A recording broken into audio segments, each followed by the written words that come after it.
So I'm going to be reading God Punishes Israel. Now, this is going to seem too harsh for you. I'm sorry, but it's going to be a harsh one, okay? So all the congregation lifted up their voices and cried, and the people wept that night. And all the children of Israel complained against Moses and Aaron. Hang on a second. Okay. And the whole congregation said to them, "If only we had died in the land of Egypt, or if only we had died in this wilderness." So they're like serious complaining. Like, oh, if we would have died, after everything God did for them, we would have died. Pretty much ungrateful. "Why has the Lord brought us to this land to fall by the sword, that our wives and children should become victims? Would it not be better for us to return to Egypt?" So they said to one another, "Let us select a leader and return to Egypt." Then Moses and Aaron fell on their faces before all the assembly of the congregation of the children of Israel. But Joshua the son of Nun and Caleb the son of Jephunneh, who were among those who had spied out the land, tore their clothes. And they spoke to all the congregation of the children of Israel, saying, "The land we passed through to spy out is exceedingly good land. If the Lord delights in us, then he will bring us into the land and give it to us, a land which flows with milk and honey. Only," hang on a second. Okay. "Only do not rebel against the Lord, nor fear the people of the land, for they are our bread. Their protection has departed from them, and the Lord is with us. Do not fear them." Okay, so he's saying, look, the Lord is with us. You don't got to fear these people. And all the congregation said to stone them with stones. Now the glory of the Lord appeared in the tabernacle of meeting before all the children of Israel.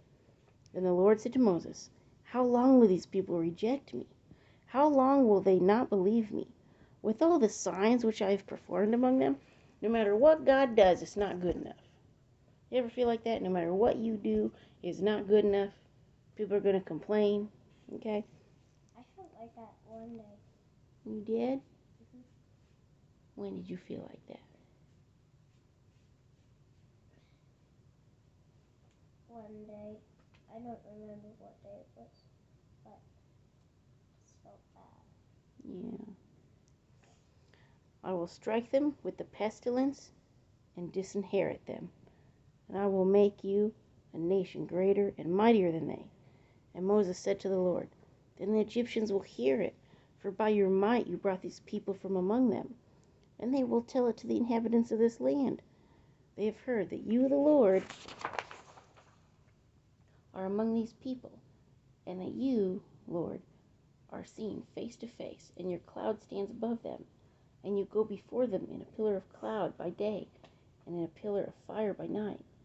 Now if you kill these people as one man, then the nations which have heard of your fame will speak, saying, because the Lord was not able to bring this people to the land which he swore to give them, therefore he killed them in the wilderness."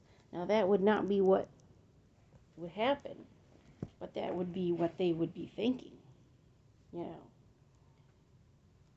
now I pray, let the power of my Lord be great, just as you have spoken, saying, the Lord is long-suffering and abundant in mercy, forgiving iniquity and transgression, but he by no means clears the guilty, visiting the iniquity of the fathers on the children to the third and fourth generation."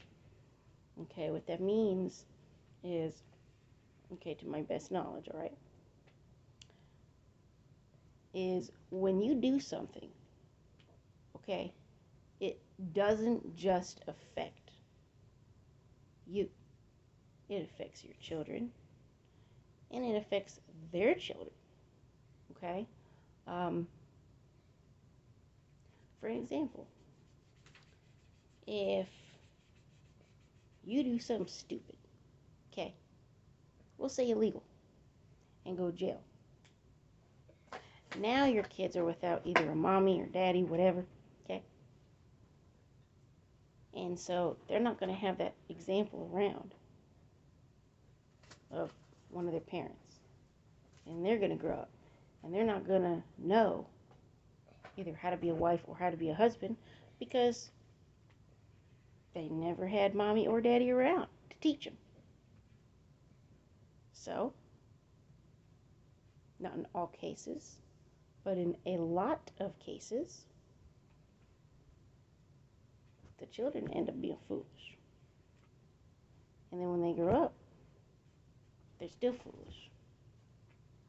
Sometimes God gets to them and they listen, and God can redeem anybody. But you got to choose it. You got to want it. You don't want God. He's not going to just be like, okay, I'm going to be with you anyway. No, he's going to say, okay, you don't want me. So, and then guess what? That affects their children and so on and so forth. And here goes the cycle. And somebody has to choose to stop the cycle and go, no, I'm going to be the one to make something of myself, do the right thing, become a family man or family woman, whichever case, okay? So, that's just one example.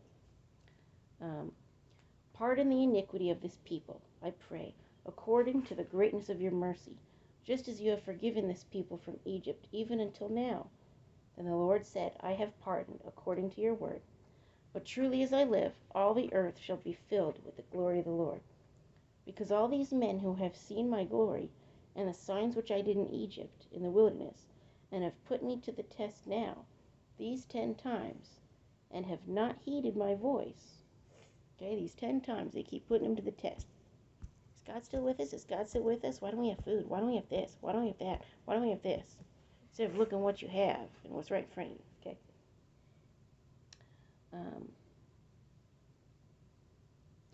They certainly shall not see the land which I swore to their fathers, nor shall any of those who rejected me see it. So when you reject God, you're not going to get his blessings. You can't be like, let me push you away, but yet I want your blessings. I mean, somebody pushes you out of their life. How are you going to bless them? You're not around to bless them. See? But my servant Caleb, because he has a different spirit in him, and has followed me fully, I will bring into the land where he went, and his descendants shall inherit it. So see, there's still people that follow God fully, okay? Now the Amalekites and the Canaanites dwell in the valley. Tomorrow turn and move into the wilderness by the way of the Red Sea. And the Lord spoke to Moses and Aaron, saying, how long shall I bear with this evil congregation who complain against me? Any of y'all like being complained about? How long do you tolerate people that complain about you? But you expect God to tolerate you complaining about him? Does that make sense? I don't think so. I have heard the complaints which the children of Israel make against me. Say to them, as I live, says the Lord, just as you have spoken in my hearing, so I will do to you. The carcasses of you who have complained against me shall fall in this wilderness. All of you who were numbered according to your entire number, from 20 years old and above, except for Caleb, the son of Jephunneh, and Joshua, the son of Nun, you shall by no means enter the land which I swore I would make you dwell in. So the ones that followed God, they got to see God's promises. They didn't complain against him every second. Okay?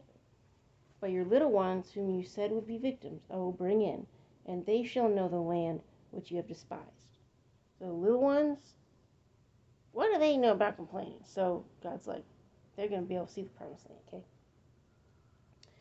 But as for you, your carcasses shall fall in this wilderness, and your sons shall be shepherds in the wilderness 40 years, and bear the brunt of your infidelity, until your carcasses are consumed in the wilderness.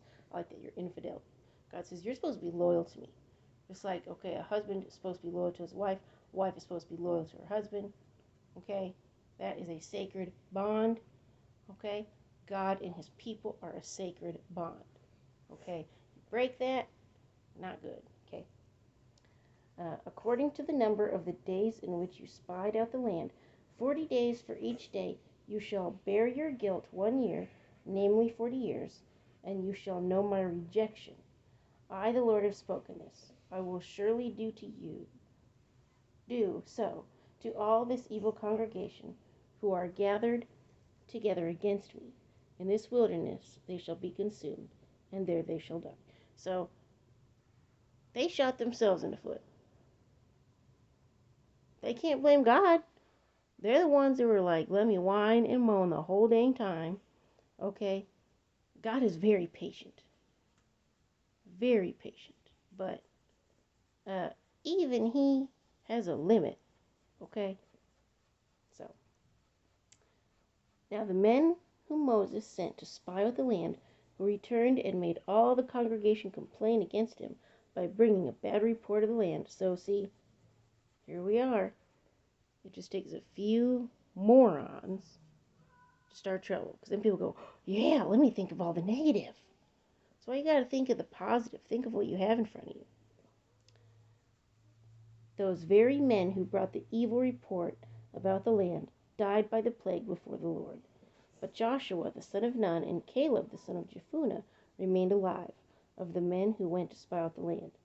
Then Moses told these words to all the children of Israel, and the people mourned greatly.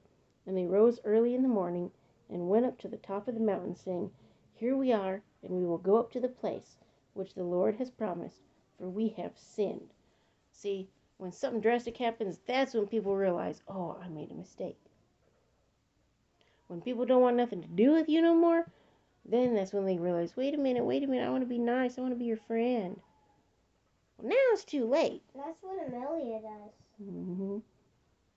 And Moses said, Now why do you transgress the command of the Lord? For this will not succeed.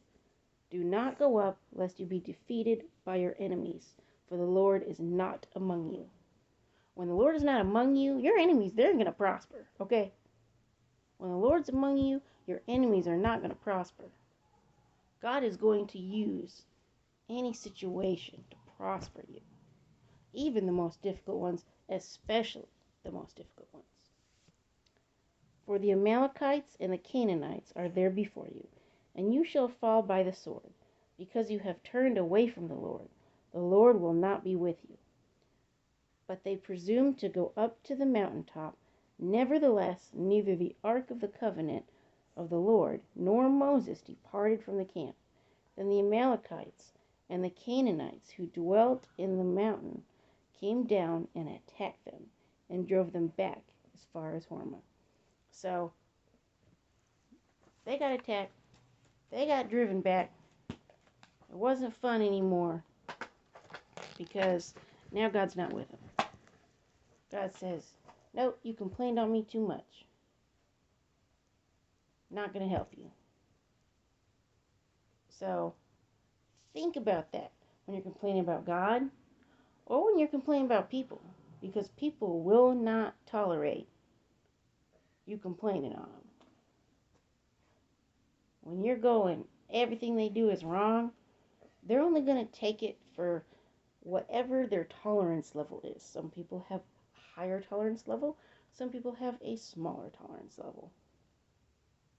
And some people are going to be like, look, don't put me around this other person no more. Because this person is rude. I've had a situation where this one gal that I haven't worked with is rude as H-E-double hockey sticks. Okay? You can say H-E-double hockey sticks. Are you sure they know what that means? Yes, they do. Okay? Alright. So, and I'm only going to tolerate for about this much. When I get to my limit, I'm a pretty tolerant person, but I pretty much just let things go in one ear and out the other for the most part. But especially since I work with children and I have a temper and I don't want to blow my cap in front of said children. So, yeah. Anyway, but eventually it's going to run out, and then, you know, it's going to be the end of it, because then I'm going to have to be strict with her and be like, you're really rude. And I'm not going to work with you no more if you're going to be rude like that. So, anyway. But, so just pray about that situation because, I don't want to blow my cap. I want to remain cool like a cucumber, okay? But, like I say, I'm not going to tolerate it. So, anyway, y'all have a good one.